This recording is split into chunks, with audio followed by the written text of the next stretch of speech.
Bueno, muy bien, aquí estamos nuevamente con Café de la Tarde y por supuesto todo el tema del submarino Ara San Juan trajo muchísima discusión en la población, cosas que cambiar, cosas que reformular.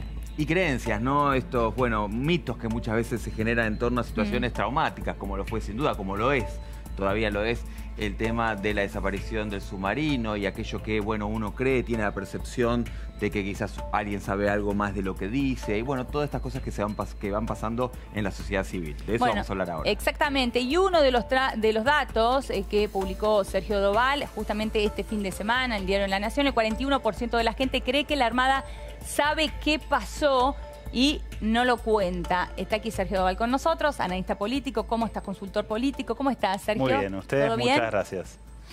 La verdad es que este dato que vos das creo que es el más importante, porque después nos podemos poner en lo anecdótico y hablar sobre determinados elementos, ¿no?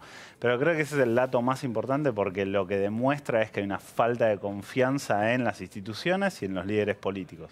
La verdad es que la información que recibe la población no es considerada fidedigna y este estudio lo terminamos el domingo pasado. Al día siguiente aparece el documento ese donde la Armada se filtra que tenía información de las baterías, etcétera. Claro. Y ya 4 de cada 10 pensaban que la Armada sabía. Y te lo ato en realidad con también lo que es el caso Santiago Maldonado. Nosotros al mismo tiempo hicimos un estudio en referencia a, con el dictamen de la justicia en torno a lo que había sucedido con el cuerpo. Le preguntamos a la gente qué opinaba antes de que se supiera de la aparición del cuerpo de Santiago y el dictamen de la justicia. Y 7 de cada 10 pensaban que o Santiago había sido desaparecido por los mapuches o por la gendarmería o estaba en Chile. Y lo que terminó pasando es que cuando le preguntamos si ahora que está este dictamen usted cambió de opinión, no, solo 2 de cada 10 cambiaron de opinión. Lo que te significa es que hay una falta de credibilidad en torno a la justicia, en torno a lo que nos dicen los líderes de opinión, porque hay 2 datos interesantes. Uno lo hablamos acá hace unas semanas, que es la corrupción en las instituciones, que cuando vos ves que la justicia, 7 de cada 10 piensan que la justicia es corrupta, 6,5 de cada 10 piensan que las fuerzas de seguridad y 6 de cada 10 piensan que el Congreso es corrupto. Ahí tenés al que hace la ley, al que se ocupa de que se cumpla la ley y al que juzga la cosa hecha. Si no creemos en esos elementos, lo que tenemos es una rotura, un resquebrajamiento del tejido social, que es lo que hace que nosotros nos pusimos de acuerdo en vamos a vivir bajo estas normas, nadie las cumple y generan estos problemas. Claro, generan estas dudas. En el caso concreto del Ara San Juan, digamos, esta falta de credibilidad, ¿le pega por igual a la Armada que al Poder Ejecutivo, que al Gobierno Nacional, o la gente discrimina? No, hay que separar 2 cosas.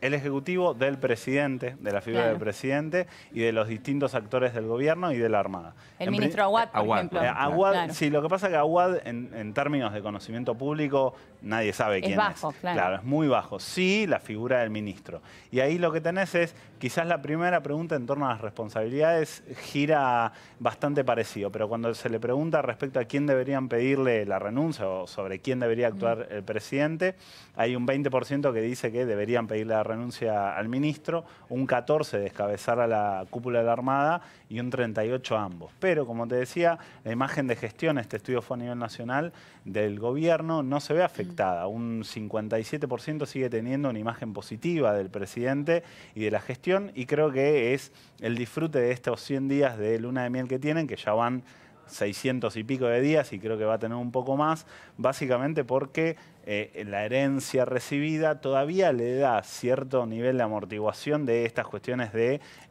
todo el desmadre que quedó y todas estas cuestiones, ¿no? Ahora, vos estás diciendo que esto no modificó la imagen del presidente. En el caso Santiago Maldonado, ¿tampoco modificó la imagen del presidente? No. Porque estamos hablando de 2 hechos muy fuertes y de enorme conmoción a nivel país. No, de hecho, uno cuando inicia estas investigaciones formula determinadas hipótesis para falsearlas o no. Yo hubiera apostado mi casa a que la imagen de Patricia Bullrich iba a verse afectada. Sin embargo, no. Tampoco. Porque ahí opera la grieta y operan las convicciones previas. Volvemos al principio. Si no creemos en lo que nos dicen las instituciones, los líderes de opinión, y lo que hacemos es tomar la información que nos dan, formarnos nuestro juicio y encima compartirlos con las personas que piensan como nosotros, porque no hay mucha gente que tenga en sus redes sociales o cercanía gente muy disímil en pensamiento. No es lo más normal del mundo. Entonces uno empieza a enlazarse con gente que opina parecido. Y ahí lo que se genera es una bola donde no se sale nunca del autorreferenciamiento. ¿Y qué rol tienen las redes sociales, digo, internet y todo esto en esto? En que uno se crea su propia Y es que creo verdad. no sé, ustedes les debe haber pasado. Yo tengo amigos que me han dicho, yo a este ya lo bloqueé porque es un kirchnerista, un macrista y defiende cualquier cosa, y uno termina haciéndose su pequeño globo. Diario de Irigoyen, claro. Ahora, perdón, ¿no? yo tengo la sensación de que convencidos hubo siempre, digamos, ¿no? Gente que cree determinada cosa independientemente de lo que ocurra. Sin embargo, este fenómeno es muy fuerte en el último tiempo. ¿Es nuevo o no, digamos? Esto que está ocurriendo, que la gente quiere creer y no se mueve de ahí, aunque le muestres datos que dicen lo contrario. Yo creo que siempre existió y creo que esto de las instituciones es lo que más complica. Porque si vos el interlocutor que tenés no le crees, termina validando mi opinión porque todos descreen de la justicia, del Poder Ejecutivo. A diferencia quizás, el otro día me preguntaban si creía que la grieta construía cosas buenas. Yo creo que sí que hay cosas buenas si se limpia la beligerancia en términos de discusión. Y yo creo que hay elementos ganados o luchas ganadas. El gobierno anterior hizo avances en determinados espacios que el gobierno de Macri hoy no podría tirar para atrás. Entonces creo que hay elementos sociales que van avanzando, pero la verdad es que el problema es la beligerancia en la discusión y que no termina siendo una discusión de ideas, sino una discusión de locos, como digo yo. Porque uno habla y el otro no escucha y termina sin construirse sentido social. Yo creo que es desde siempre y en particular, a diferencia, Expertas y Poquito sacó un cuadrito respecto a la caída del puesto de Argentina en el PBI mundial, ¿no? Y él señala, eso empieza a pasar desde el 45, y él señala el peronismo como el inicio del gran problema. Yo no estoy de acuerdo con eso, creo que esa es una mirada muy particular. Creo que el problema es la falta de institucionalidad. A partir de ahí, unos años antes empezaron las dictaduras militares. Y si vos tenés roto el mayor contrato, que es la Constitución Nacional, de ahí para abajo, cualquier juez puede hacer cualquier cosa. Y los jueces tienen que juzgar a las personas y el peronismo está hecho de seres humanos, no son extraterrestres. Sergio, ahí tenemos una afirmación que es muy fuerte, ¿no? El 41% de la gente cree que la Armada sabe lo que pasó. Y cuando se ven estos números de relevamientos, muchas veces se hace un razonamiento automático que es, bueno, pero el 59% cree que no sabe lo que pasó. Me parece que no es tan automático esa manera y que un 41% aglutinado detrás de una idea, un candidato, un nombre o lo que fuera, es un porcentaje bastante alto. Sí, ¿sabés qué? Hay un punto, porque cuando vos ves, por ejemplo, la imagen de la Armada, yendo a los números, lo que pasa es que estamos acostumbrados a la dicotomía, ¿no? Por ejemplo, le preguntamos a la gente qué imagen tenía de la Armada y el 55 te decía positivo y el 38 negativo. Ahora, cuando le preguntamos qué imagen pensaba que tenía la sociedad, ese número se invertía y pensaba que el 55 tenía una imagen negativa. Ahora, esto que vos decís, ¿no? El tema es con qué lo estamos comparando, porque estamos acostumbrados a los políticos que tienen 40% de imagen negativa, 50, 70, pero estamos hablando de la persona que te defiende, que da su vida por vos.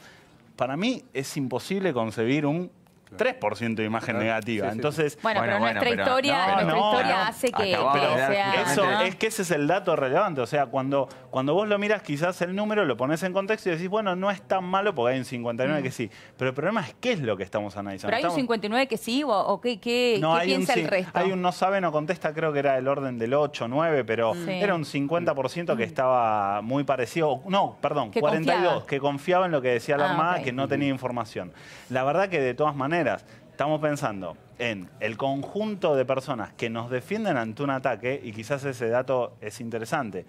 8 de cada 10 piensan que el gobierno no invierte lo suficiente y además hay casi un 70% de gente que se siente indefensa ante un ataque de otro país. Entonces, hay una discusión que se tiene que dar fuera de lo anecdótico. O sea, creo que ese es el rol que debería tener el gobierno y en particular creo que el presidente acierta cuando habla de cambio cultural, Pero bueno, algunas declaraciones como las de Gabriela Michetti o Patricia Bullrich, que hablan de invertir casi la carga de la prueba sobre la política, empieza a volver fangoso el terreno. ¿Y eso resuena en el público? Y eso resuena claramente porque ahí es donde te opera la grieta. Sobre esos temas te opera la grieta directamente porque te empiezan a tener argumentos. Hay una historia que avala determinado respecto. Martu. Sergio, ¿qué dificultad a vos como consultor político te da el tema de análisis de trolls, de bots y de toda esa guerra digital que está metida ahora en la opinión pública? Hay una parte, hay que desmistificar eso. Yo en esto siempre...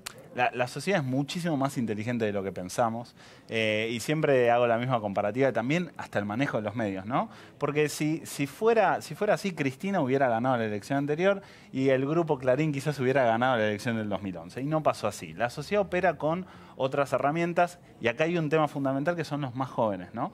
Los más jóvenes tienen en claro el uso de la herramienta y acá de la herramienta de comunicación digital y desvelan mucho más rápido las artimañas. Fíjate que si hay algo que todos podemos coincidir es que el gobierno tiene una estrategia de comunicación digital muy fuerte. Muy fuerte en redes, muy fuerte. Sin embargo, sus votantes son de 55 años o más. Los jóvenes no los votan, porque hay también estos elementos de comunicación, también saben distinguir. Los chicos están acostumbrados a una cuestión mucho más real, al chico que está en su casa con una cámara. Y por eso el presidente se bajó Snapchat en un momento, pero ¿no? Para intentar captar la Pero imagínate un chico de 18 o 17 años mirando al presidente por Snapchat. Claro. O sea, no tiene demasiado sentido. No. Entonces, lo que sí opera quizás... opera sobre el círculo rojo, más en un marco como Twitter. En Twitter es más fácil meter bots, es mucho más fácil, pero opera sobre esta discusión acá. La sociedad, para que pienses, Twitter, el thread de Twitter, para que lo veas, dura 20 minutos. Entonces, en 20 minutos... ¿Qué es el thread de Twitter? La historia, ¿viste? Que vos ves, para que sea visible, vos pones un tweet, pasaron 20 minutos, desapareció. ¿Por qué? Por la cantidad de información. Claro. Entonces, el nivel de información que hay en las redes sociales también atenta contra eso. Y la sociedad está mucho más madura, a mi modo de ver, ¿no? ¿Y cuánto tiene que ver la gran pasión que hay en la sociedad argentina en general ante las historias conspirativas? De suponer que siempre el poder nos está ocultando algo y que siempre en cualquier orden hay algo que no se sabe ni nunca se va a saber. ¿Sabes lo que pasa? Que las historias conspirativas, hay una película muy interesante de Sean Penn que dice: yo soy un paranoico hasta que se demuestre lo contrario, y después se demuestra lo contrario. En este caso, justamente lo que nos va pasando es que nos dicen una cosa y al tiempo se demuestra lo contrario. Entonces yo creo que la historia conspirativa está en términos de la falta, se condice eso cuando tiempo después siguen sin haber información. Por ejemplo, el Área 51 de Estados Unidos, los extraterrestres. Pasaron 50 años, todavía no hay evidencia. Ahora, acá pasan 2 meses y te encontrás que lo que vos pensabas era verdad. Entonces, las teorías conspirativas ya pasan a ser una parte de la descripción de la realidad, ¿no? Sergio, a propósito de eso, si te parece, te vamos a invitar también a escuchar al propio Balbi, vocero de la Armada, que cuando le preguntaron, bueno, si a partir del hallazgo del submarino se iba a poder determinar qué pasó, decía lo siguiente. Ya desde ayer, inclusive en el día de hoy, las condiciones meteorológicas son adversas. Se incrementó el viento a 30 nudos, estamos hablando de unos 54 kilómetros por hora.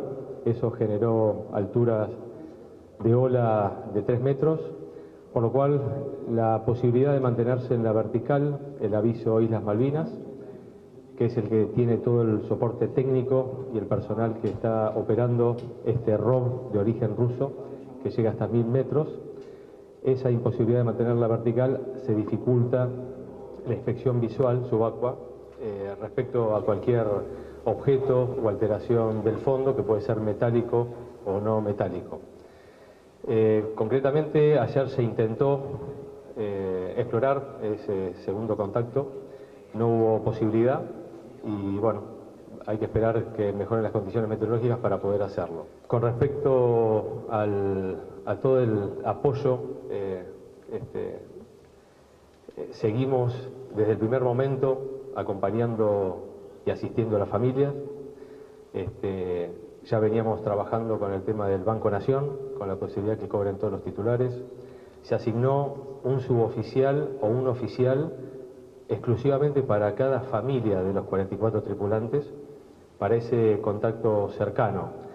se los fue eligiendo de alguna manera por cercanías, amistad, por jerarquía inclusive, y cada familia tiene un suboficial u oficial específicamente para ese contacto rápido, cercano, y no solamente es para actualizarnos la información, sino el apoyo que se le está dando cerca de las familias, tanto de la obra social como apoyo espiritual, psicológico, con todo el equipo interdisciplinario que yo les vengo repitiendo, que está haciendo un trabajo importante, cercano, con cada una de las familias.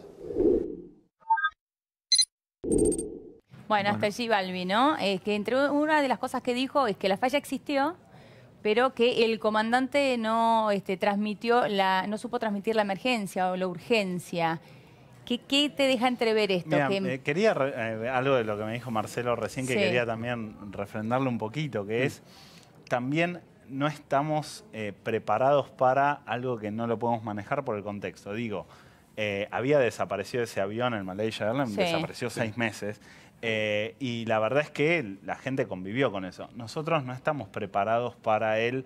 A veces las cosas pasan. O sea, el a veces las cosas pasan para nosotros es alguien tiene la culpa, porque la verdad es que está todo tan mal armado que si esto sucedería... Pero eso es parte de la psiquis humana también, ¿no? Uno necesita encontrar una causa, ¿no? Estamos de acuerdo en que para las familias definitivamente, o sea, estamos sacando a las familias de la discusión.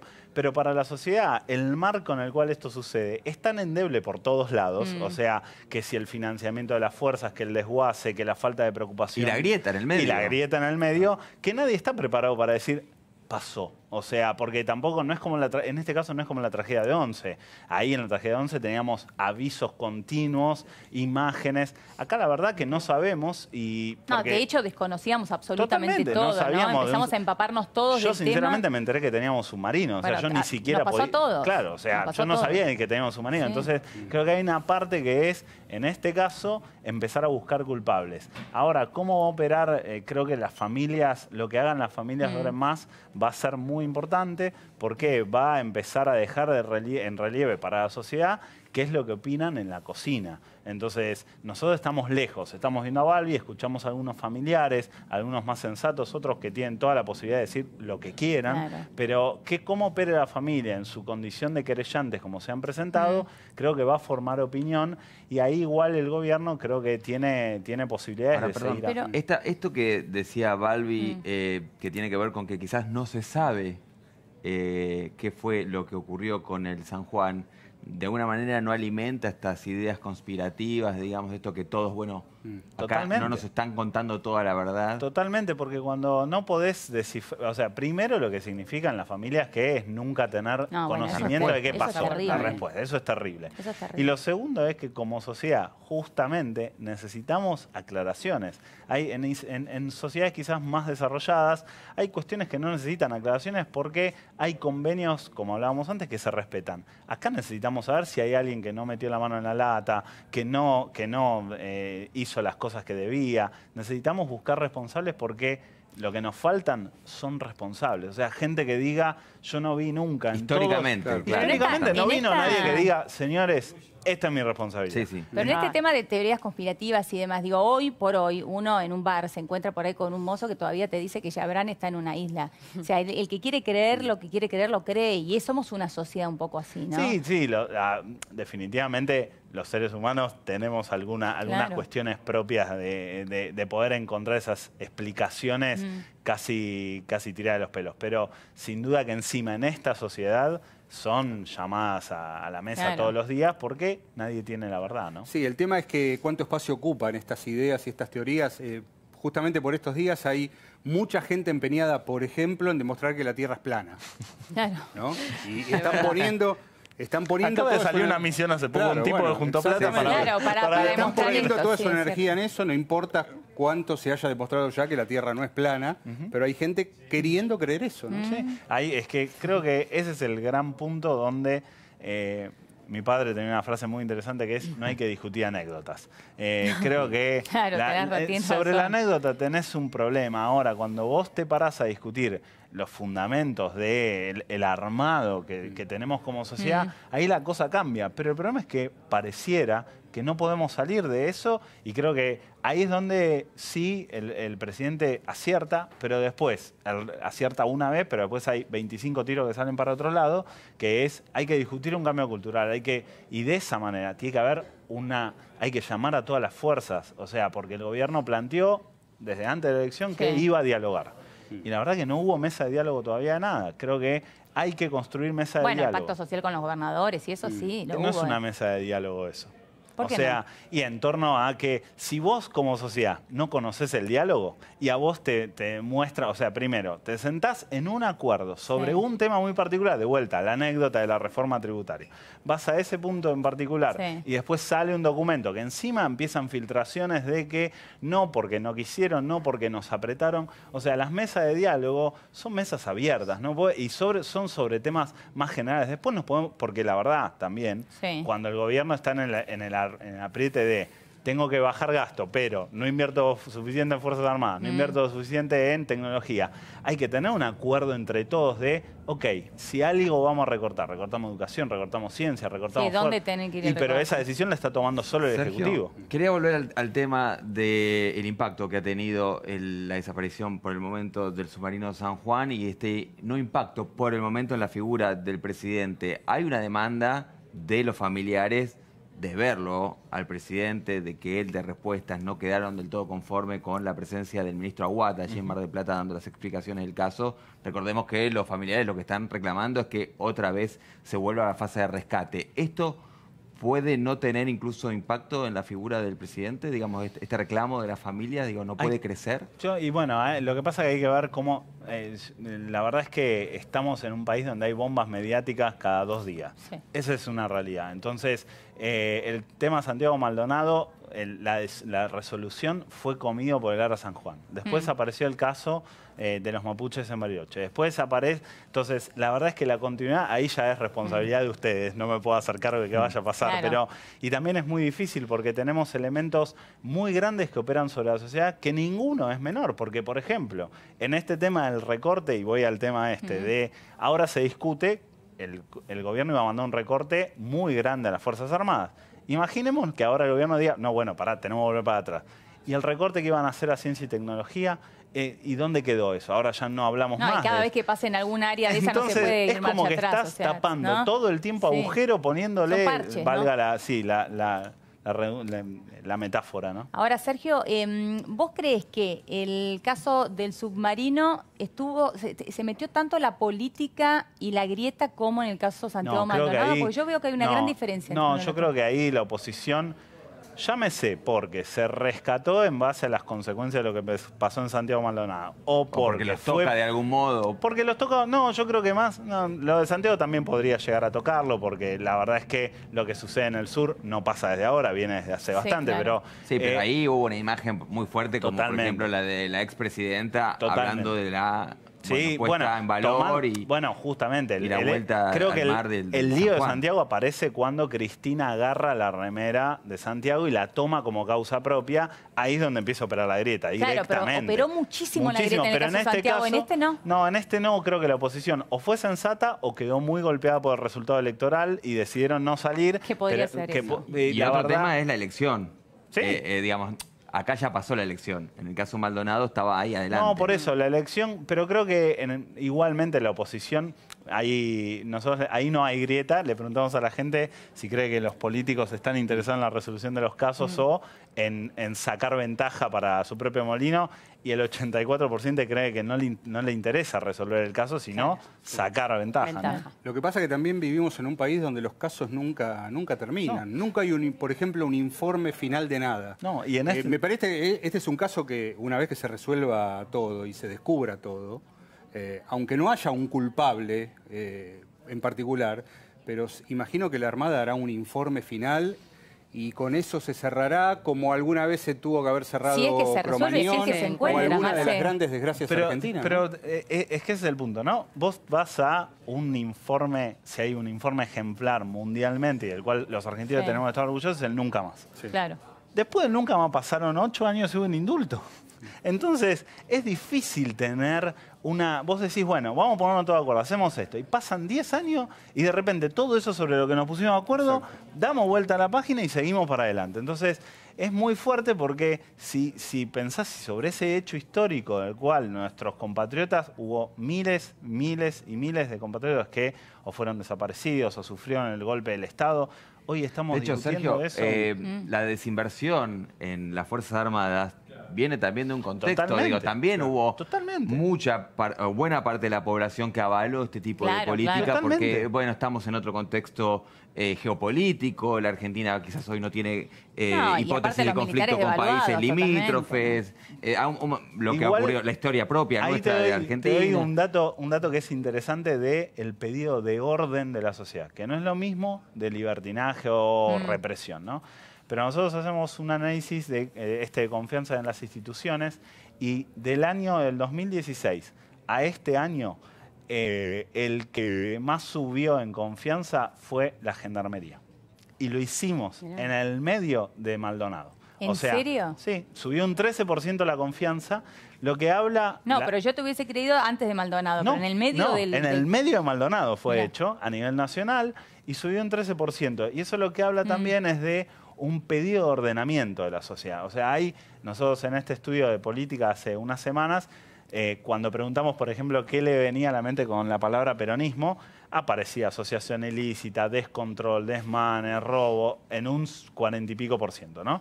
Entonces, la gente, hay una parte que está pidiendo orden. Y el presidente y el gobierno, que entienden muy bien cómo leer las demandas sociales, están comunicando orden. De ahí es que lo estén haciendo, yo no puedo dar fe, pero están comunicando ese concepto. Vamos ahora a compartir las últimas imágenes del submarino Ara San Juan, allí cuando llegó al puerto de Ushuaia. Estas son las últimas imágenes del submarino desaparecido, que bueno, hoy todavía se está buscando, ya en una fase diferente, que en este caso es de búsqueda y ya no más de rescate. Que se le ha anunciado a los propios familiares hace unos días, que causó realmente muchísima conmoción. Lo cierto es que estas son las últimas imágenes. Estas imágenes fueron tomadas por Nicolás Becerra, que es hijo de un marino que tomó en un vuelo de Aerolíneas Argentina. Bueno, trascendieron en las últimas horas. Precisamente esta es la imagen ya del submarino San Juan desde Ushuaia, camino a Mar del Plata. Bueno, este joven, Nicolás Becerra, tomaba estas fotos, le habían llamado la atención desde precisamente el avión, sin saber que serían las últimas imágenes de este que la sacó submarino. Con su propio celular, ¿eh? Sí. Era un amante de los buques, vio esto desde un avión, sacó esta foto sin saber, por supuesto, que iba a ser la última foto, ¿no? En aguas todavía tranquilas. Submarino Ara San Juan, sí, absolutamente tranquilas. ¿Cómo se ve en esa foto? Bueno, estas son las últimas. Bueno, me quedé pensando en esto, ¿no? Que decía Marce, esta idea de tener un informe final con el caso. Obviamente, lo ideal sería en el medio poder dar con el submarino para hacer las pericias del caso. Pero bueno, sería importante para que esta percepción que tiene la gente de que hay quienes saben mucho más de lo que dicen. ¿Sería un informe final si no se lo encuentra? Pero más allá de que no se lo rescate, digo, si no se lo encuentra. No, y habrá que ver si el informe final hace que la gente deje de creer lo que cree. Creo que en esta instancia no. Creo que lo que opera es... Esto es como... Yo trato de bajar todos los temas a la cuestión más básica que para mí es la familia. Si mi mujer me enganchó mintiéndole 1, 2, 3, 4, 5 veces, cuando yo le digo, mira, esta... no me va a creer. Es el cuento del pastorcito que nos enseñaron de chiquitos. Exactamente, o sea, entonces creo que hay una parte de la sociedad... Y ahí hay una continuidad del Estado, independientemente del color político, digamos, que no tiene nada que ver con no tiene nada que ver con el Ejecutivo, no tiene nada que ver con este gobierno. Este gobierno tiene la complejidad porque realmente lo que estamos viendo del presidente diciendo vamos a dar un duelo, que quizás es lo que debería hacer, o del presidente tratando de dar por terminada una etapa, que fue confuso esto de termino el proceso de rescate porque en algún momento tengo que dar por muertos quizá a los tripulantes. Entonces, está en un brete complicado, porque la verdad es que encima la ayuda internacional tiene un protocolo, hay que cumplirlo. Y va a tener un tiempo también, ¿no? Bueno, pero también para uno, fíjate lo que es, para una nación que tiene más de 44 millones de personas, hay 44 personas que están siendo las que el presidente está considerando para tomar una resolución. Eso habla justamente de la debilidad del Estado. No porque tenga que ser débil ante esas 44 personas, tiene que ser lo más sensible posible, pero es quien le está marcando la agenda. Entonces, ahí habla de justamente el presidente y el Estado y el gobierno se ven en un lugar muy debilitados en su accionar porque puede impactar de cualquier manera y esas 44 familias todavía no tienen respuesta. Claro, pero si el presidente decide hoy realmente decretar el duelo, esto sería determinar directamente han muerto los 44 tripulantes, que bueno, que el tiempo y todo indicaría eso, pero hay que explicarle eso a los familiares que no saben dónde están. Hay una frase de Serrat que dice, nunca es triste la verdad, lo que no tiene remedio. Claro. Y la verdad es que en este caso nosotros no estamos preparados para recibir ninguna información porque no consideramos que es la verdad. Ese es el gran problema. Sí, totalmente. Ya tenemos un prejuicio armado. Tenemos un prejuicio bien grande de lo que es la verdad. Y otro tema, el tiempo, cuanto más pasa el tiempo, peor es. Esto juega absolutamente en contra en todos los casos en la Argentina, ¿no? Sí, totalmente. Hablamos de, por ejemplo, estamos hablando de un fiscal federal como el caso de Alberto Nisman. Bueno, cuanto más tiempo pasa, cada uno tiene su propia verdad. El que cree que lo asesinaron va a seguir creyendo que lo asesinaron, digan lo que digan. El que cree que se suicidó va a seguir diciendo que se suicidó, ¿no? Es que ahí tenés para mí la justicia es en tiempo y en forma. Claro. Y vos en el mismo, hace unas semanas, cuando sobreseen al presidente Mauricio Macri, al mismo tiempo, la misma justicia estaba cursando una causa de más de 20 años de cuando muere María Julia de Sogaray. Entonces, ¿cómo pueden sobreseer? No estoy diciendo que esto signifique que el presidente es culpable, no, en lo más mínimo, pero estoy diciendo, si hay en la misma justicia conceptos tan disímiles de tiempo y forma, es muy difícil tener confianza en un protocolo que te demuestre que ahí está la verdad, ¿no? Claro, totalmente.